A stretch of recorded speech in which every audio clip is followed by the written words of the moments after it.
श्री अकाल जी सारिਆਂ ਨੂੰ। मैं अमनदीप कौर हाजिर ਹਾਂ जी ਤੁਹਾਡੀ BA फस्ट ईयर की पंजाबी की क्लास के नाल। BA फस्ट ईयर की अपनी इस चैनल की पंजाबी की क्लास के विच असीं शुरू किया होया जी भाई गुरदास जी नूं। भाई गुरदास जी के जिहड़े शब्द जिहड़े कि पौड़ी के रूप में इत्थे आपां नूं दिते हुए हैं वो असीं कर रहे हैं जी।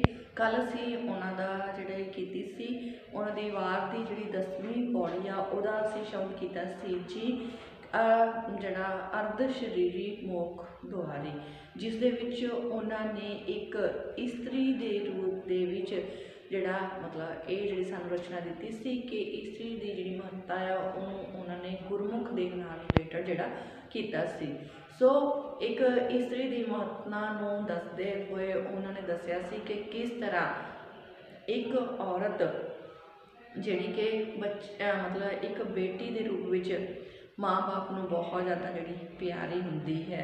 फिर उन्होंने दसिया सी कि भरावां दी वो जिहड़ी लाडली भैन है ते ब्याह के समय बहुत ज़्यादा दाज दहेज दे के उसका जिहड़ा ब्याह है किया जाता है।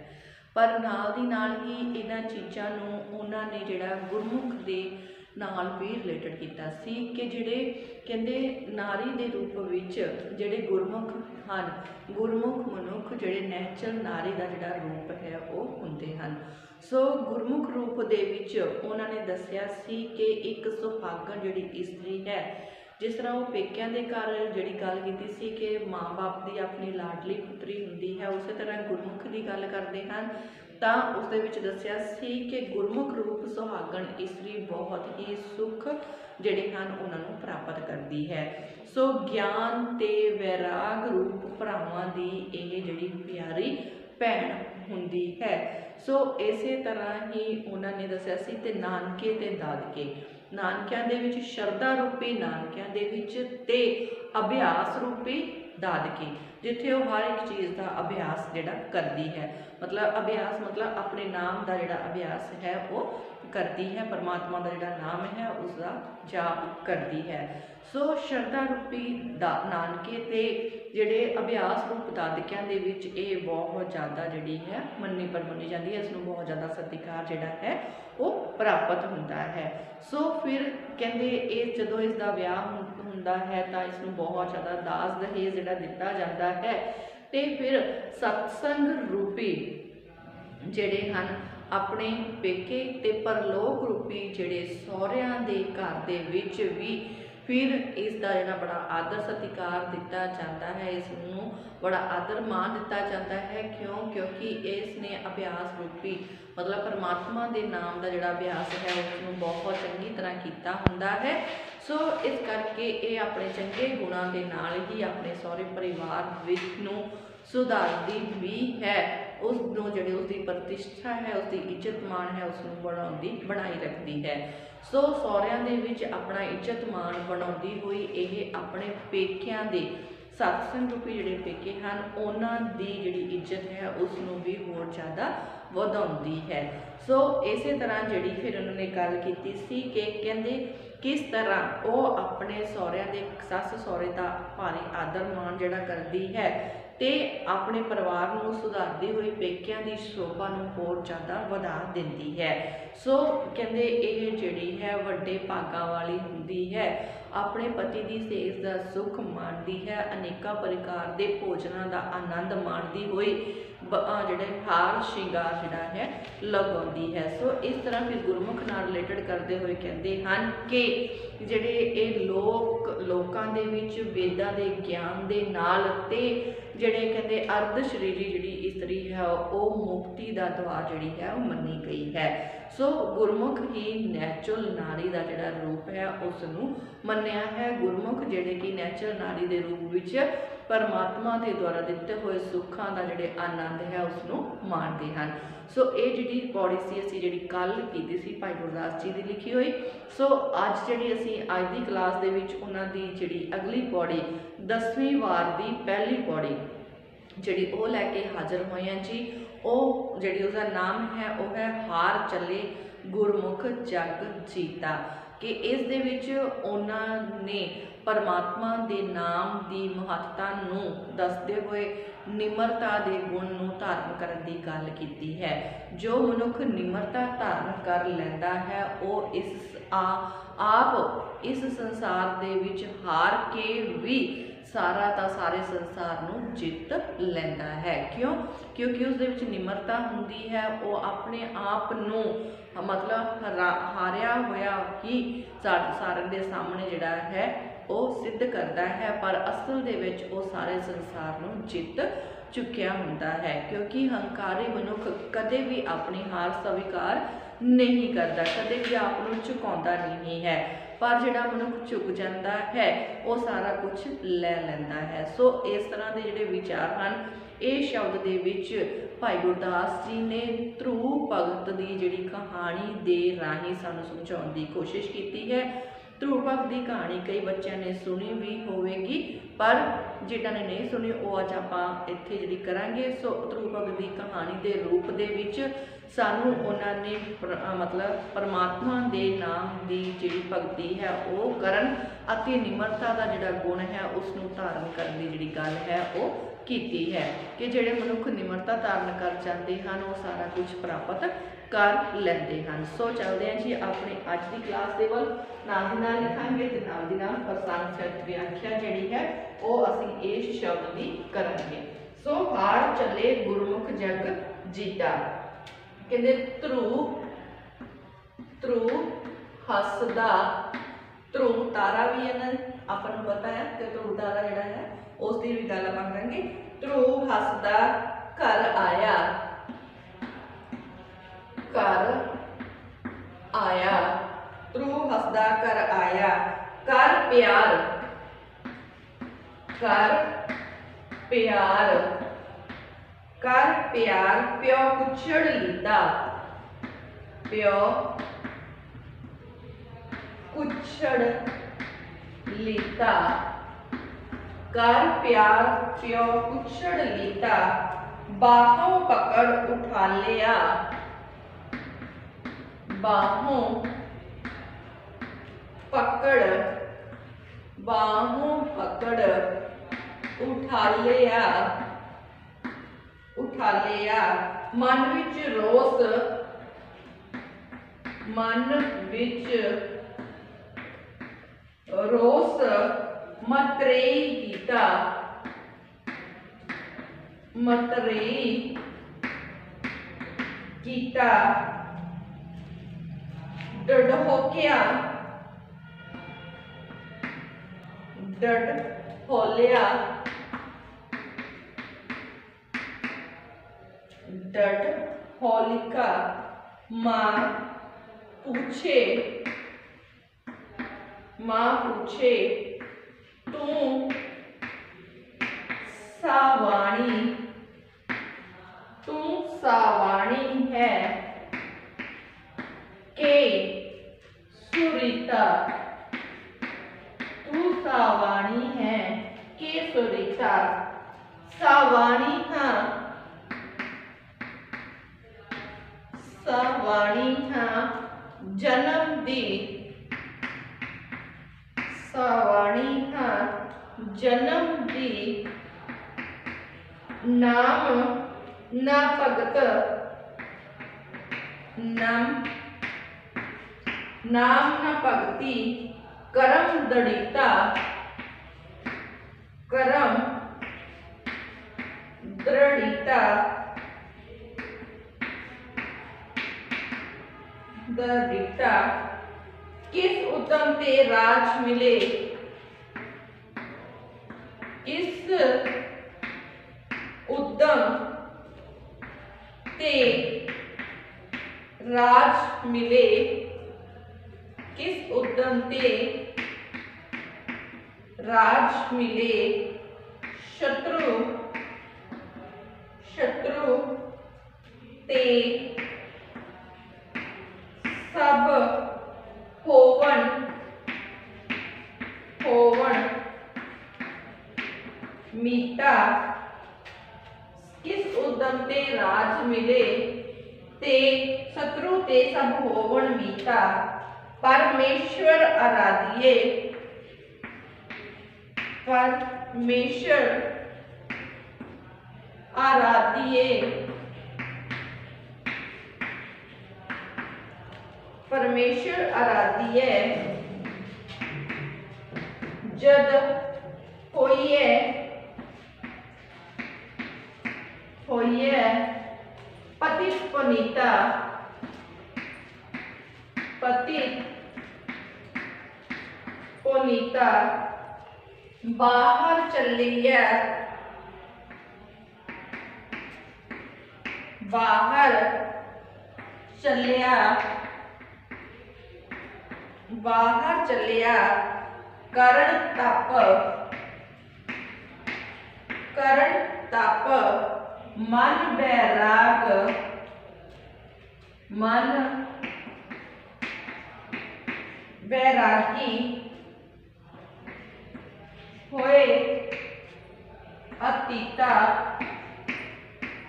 मन बैरागी हुए अतीता। नारद मुन उपदेशया, नारद मुन उपदेशया, नारद मुन उपदेशया नाम निधान, नाम निधान अमर अम्यो, नाम निधान अम्यो रस पीता, अम्यो रस पीता। पिछले राजे, पिछों राजे सद्या, पिछों राजे सद्या, पिछों राजे सद्या। अब चल, अब चल, अब चल राज, राज करहो नित नीता, अब चल राज करो नित नीता। हार चले, हार चले गुरमुख जग जीता। ये साडा अपना जिहड़ा शब्द हार चलिए गुरमुख जग जीता। सो कहते ध्रुव हसदा घर आया, कर प्यार प्यो कुछड़ लीता, बाहों पकड़ उठा लिया, मन रोस मतरेई कीता। डडहोकिया, डुड हौलिका, डुड हौलिका मतलब डोल जाना या निमाना जिहा, निमाना या डोलिया होया। डुड हौलिका मां पूछे तू सावनी, सावाणी, सावाणी मतलब ब्योता इज्जतदार स्त्री, ब्योता इज्जतदार स्त्री, ठीक है। सावाणी घर जिहड़ी घर दी मालक होवे, या इज्जतदार स्त्री जिहड़ी ब्योता मतलब घर दी मालकिन। सो रीता मतलब जिहड़ी दासी या जिहड़ी है मतलब खरीद के लियांदी हुई, ठीक है, खरीद के लियांदी स्त्री। जिवें राजे कई जिहड़ियां मतलब जित के भी कई जिहड़ियां औरतां सी उन्हां दे नाल विआह करवा लैंदे सी। इस तरह दासी नौकरानी या खरीद के जिहड़ी लियांदी हुई स्त्री। सावाणी हां जन्म दी, सावाणी हां जन्म दी, नाम भगत करम दृढ़ता। उस तो अगे कहते किस उदम ते राज मिले, शत्रु सब होवन मीता, परमेश्वर आराधीए जद होईए पतित पुनीता, पापां तो जिहड़ा पवित्र होने वाला, पतित तो पवित्र, पतित पापी पुनीत पवित्र। बाहर चलिया करण तप मन वैरागी होए अतीता, अतीता मतलब त्यागी, त्यागी, ठीक है जी। नारद मुन उपदेशिया नाम निदाओ रस पीता, पाछे सद्या पाछे राजे सद्या अब चल राज करो नित नीता, कहते हार चले गुरमुख जग जीता। सो कि इत्थे जिहड़ी आ उन्होंने ध्रुव भगत के राही सानू जिहड़ी है समझाउण दी यतन कीती है कि किस तरह जिहड़े लोकी नाम दे रसीए हुंदे हन, नाम दा रस प्राप्त करते हैं, उन्हां दे विच निमरता का जिहड़ा गुण है वो अपने आप ही आ जाता है। सो नाम परमात्मा दे नाम जिहड़ा है उसकी भगती अते निमरता दे गुण नूं इत्थे उन्होंने उजागर जिहड़ा साडे सामने कीता है। सो ध्रुव भगत की जिहड़ी कहानी दे राही उन्होंने सानू समझाउण दी जिहड़ी कोशिश कीती है। सो पहला आपां प्रसंग करते हैं जी कि ये जिहड़ी काव टोटा भाई गुरदास जी की लिखी हुई 10वीं वार की पहली पौड़ी हार चले गुरमुख जग जीता, जो कि साडी शब्द सवेरा जिहड़ी काव्य संग्रह है उस विच दर्ज किया गया है। इस पौड़ी दे विचों भाई गुरदास जी ने ध्रुव भगत की कथा नूं आधार बना के गुरमुख दा मतलब सिमरन परमात्मा दा सिमरन करन दी सिक्ख्या जिहड़ी है गुरमुख मनुखां नूं दित्ती है, क्योंकि इस सिमरन दे नाल ही संसार विच जिहड़ी मनुखी जून है वो सफल हो सकती है। जो मनुख जिहड़े मनुखी जून है असीं जिहड़े मनुख दे रूप विच जिहड़ा इत्थे जन्म लिता है, संसार विच जिहड़ा मनुखी जून विच जिहड़ी है मतलब सुधार करन दी जिहड़ी सानू विधि है उन्होंने नाम सिमरन ही दसी है कि जेकर तू अपना जिहड़ा जन्म है उसनूं सफल करना चाहता है तो तैनूं परमात्मा के नाम का सिमरन समा रहंदे कर लेना चाहिए है। सो भाई गुरदास जी की फरमाउंदे हन कि एक दिन ध्रुव जिहड़ा है ध्रुव हसदा हसदा अपने जिहड़ा घर विच आउंदा है। ध्रुव हसदा घर आया, ध्रुव एक दिन हसदा हसदा अपने घर विच आउंदा है ते उसका जिहड़ा पिता है पिता राजा उतानपान, इसका जिहड़ा ध्रुव भगत दे जिहड़े पिता हैं वो राजा उतानपान जिहड़े हैं, कहते उतानपान जिहड़ा राजा है उसने उसनूं अपनी जिहड़ी कुछड़ दे विच भाव गोदी दे विच जिहड़ा है वो चुक लिया। कर प्यार जिहड़े पिता है ध्रुव भगत दे पिता ने उन्होंने प्यार किया ते उन्होंने अपनी जिहड़ी कुछड़ दे विच चुक लिया, गोदी दे विच बिठा लिया। बाहों पकड़ उठा लिया, मन विच रोस मतरेई कीता ते उसदी जिहड़ी मतरेई मां सरुचि, पिता उतानपान मतरेई मां जिहड़ी सरुचि है उसने ध्रुव नूं बांह पकड़ के गुस्से दे नाल जिहड़ा उसदी जिहड़ी मां सरुचि है उसने मन दे विच जिहड़ा गुस्सा है वो कीता ते ध्रुव नूं बाहों पकड़ के थल्ले जिहड़ा है उतार दिता, मतलब अपने पिता की गोदी दे विचों उठा दिता। जिहड़ी मां सरुचि ने उन्होंने उसके पिता की जिहड़ी गोद विचों उठा दिता। डुड होलिका मतलब डोलिया होया, निमाणा जिहा हो के डोले हुए मां दे नाल निमाणा जिहा हो के ध्रुव अपनी मां दे कोल जाता है। सो अपनी मां सुनीति नूं जाके पूछदा है कि तू सावाणी है कि सुरीता है, कि तू जड़ी है मेरे पिता दी इज्जत दे नाल ब्याह के लियांदी हुई मतलब औरत है, कि तू जड़ी महारानी है, तू रानी है या फिर तू नौकरानी है, कहते तू जड़ी है रानी है या फिर तू दासी है नौकरानी है, ਤੇ ਫਿਰ ਜਿਹੜੀ ਧਰੂ ਭਗਤ ਦੀ ਮਾਂ ਹੈ ਉਹ ਉਹਨਾਂ ਨੂੰ ਜਵਾਬ ਦਿੰਦੀ ਹੈ ਕਿ ਸਾਵਾਣੀ ਹਾਂ ਜਨਮ ਤੋਂ, ਮੈਂ ਜਨਮਾਂ ਤੋਂ ਤਾਂ ਰਾਣੀ ਹੀ ਹਾਂ, ਪਰ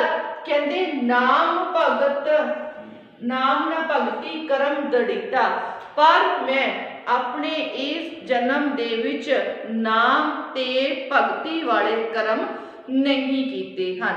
ਮਤਲਬ ਮੈਂ ਰਾਣੀ ਤਾਂ ਹਾਂ, ਪਰ ਮੈਂ ਆਪਣੇ ਇਸ ਜਨਮ ਦੇ ਵਿੱਚ ਮੈਂ ਜਿਹੜਾ ਹੈ ਜਨਮ ਤੋਂ ਰਾਣੀ ਹਾਂ, ਪਰ ਮੈਂ ਜਿਹੜਾ ਹੈ ਨਾਮ ਭਗਤੀ ਜਿਹੜੀ ਹੈ ਉਹ ਨਾਮ ਭਗਤੀ ਵਾਲੇ ਚੰਗੇ ਕਰਮ ਜਿਹੜੇ ਹਨ ਉਹ ਮੈਂ ਨਹੀਂ ਕੀਤੇ ਹਨ। ਸੋ किस उद्यम ते राज मिले शत्रु ते सब होवन मीता। सो ध्रुव भगत ने नाल दी नाल ही अपनी माता तो पूछया कि ध्रुव जिहड़ा है इस ते जिहड़ा ध्रुव भगत ने पूछया कि केड़ा यतन करन दे नाल केड़ा काम करन दे नाल केड़े यत्नां दे नाल मैनूं मुड़ तो राज जिहड़ा है वो प्राप्त हो सकता है, ते जिहड़े मेरे वैरी दुश्मन हन शत्रु ਜਿਹੜੇ ਹਨ ਮੇਰੇ ਵੈਰੀ ਦੁਸ਼ਮਣ ਹਨ किस तरह वो मेरे मित्र ਜਿਹੜੇ ਹਨ बन सकते हैं। परमेश्वर आराध्य जित होई है पतित पनीता। सो उसकी जिहड़ी मां है ध्रुव की जिहड़ी मां है वो उसनूं फिर उसके पूछे हुए प्रश्न का जिहड़ा उत्तर दिंदी है कि जिहड़ा रब दी भगती परमेश्वर रब दी भगती करन दे नाल ही कहते सब कुछ प्राप्त हो सकता है। उस परमात्मा की भगती दे नाल ही पतित जिहड़े हन ओ मतलब पापी मनुख भी पवित्र हो जाते हैं। सो उस परमात्मा की भगती करन दे नाल ही हर एक शै जिहड़ी है चीज़ जिहड़ी है उसकी प्राप्ति हो सकती है, हर सुख प्राप्त हो जाते हैं। शत्रु भी वैरी जिहड़े हन शत्रु जिहड़े वैरी जिहड़े हन ओ जिहड़े मतलब मित्र बन सकते हैं, तेरे जिहड़े दुश्मन हैं वो तेरे मित्र बन सकते हैं। ते परमात्मा जो पापियां नूं पवित्र करन वाला है, सो उस पापियां नूं पवित्र करन वाले परमात्मा की भगती करन दे नाल ही हर एक चीज़ जिहड़ी है हर एक सुख प्राप्त हो सकता है। सो बाहर चलिया करन तप मन वैरागी होए अतीता। सो इस तरह मां तो परमात्मा दे नाम दे बारे विच सुन के सो ध्रुव भगत जिहड़े हन कहते ये सुन के ध्रुव जिहड़ा है वो तप करन दे लई तपस्या करन दे लई भगती करन दे लई घर तो बाहर जिहड़ा के चलिया जाता है, ते उसका जिहड़ा मन है वो परमात्मा दे वैरागपण नाल भर जाता है। सो वो जिहड़ा है त्यागी बन जाता है। सो सब कुछ त्याग के परमात्मा दे नाम का सिमरन करन तपस्या करन दे लई ध्रुव जिहड़ा है वो घर तो बाहर चलिया जाता है। नारद मुनि उपदेशिया नाम निदान अम्यो रस पीता। अम्यो मतलब अमृत रस, अम्यो अमृत का जिहड़ा रस है। सो कहते इस तरह जदों ध्रुव भगत जिहड़ा है ध्रुव जिहड़ा है वो तपस्या करन दे लई मन विच वैराग भर के त्यागी सुभाव बना के तपस्या करन दे लई घर तो बाहर चलिया जाता है, तां तपस्या करते हुए नूं फिर कहते हैं नारद मुनि जिहड़े हन वो उन्हां दे दर्शन जिहड़े हन वो हो जाते हैं।